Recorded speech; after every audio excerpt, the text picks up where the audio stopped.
What's up guys? Samahan nyo na naman akong bumiyahe kay Joyride at sana makadami tayo ngayong gabi. Let's go!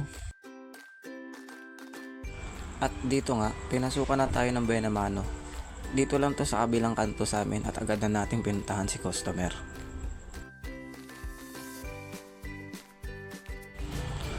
At na-pick up na nga natin dito si ma'am. Papuntang Ermita, Manila pala ito. At medyo nagmamadali si ma'am.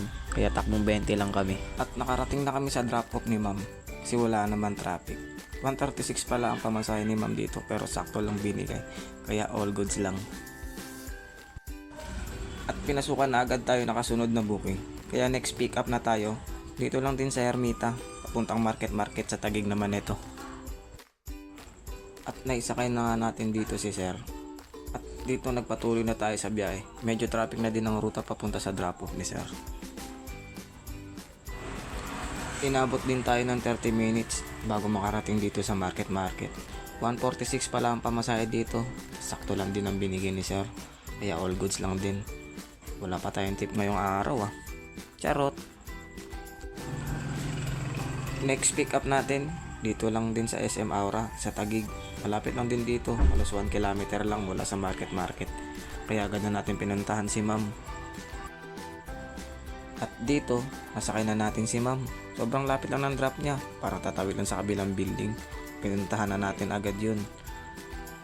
Nagsabi na din pala ako kay ma'am na naka-record ako. Kumaway naman siya sa ating camera.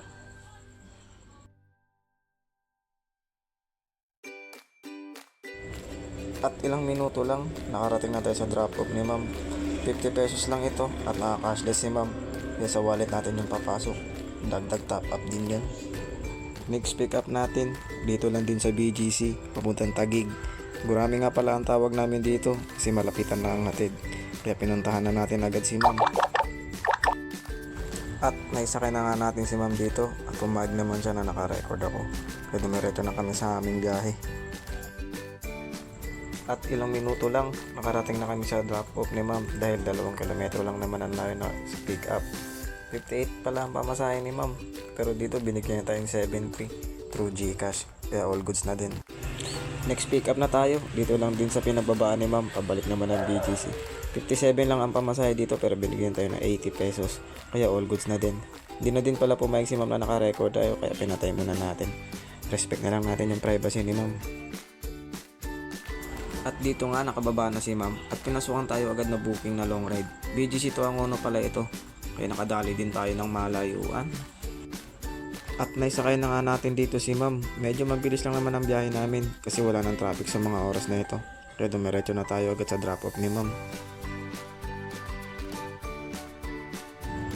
At dito nga ay kinakabahan na si ma'am kasi sobrang tarik paakyat papunta sa kanila. 2 beses na daw siyang sumemplang ng mga nasasakyan ng Joyride. Kaya ang sabi ko sa kanya, tiwala ka lang sa rider mo ngayon ma'am, huwag kang malikot.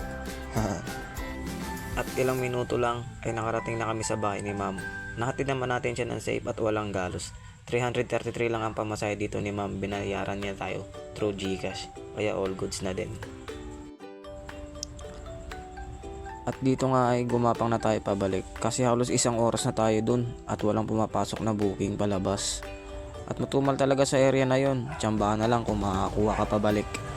At dito na nga tayo pinasukan sa Kainta, medyo talo tayo sa gas kasi ang haba ng ginapang natin. At dito nga ay nasakay na natin si ma'am at malapit lang din ang kanyang pupuntahan, kaya pinaspas na natin to guys.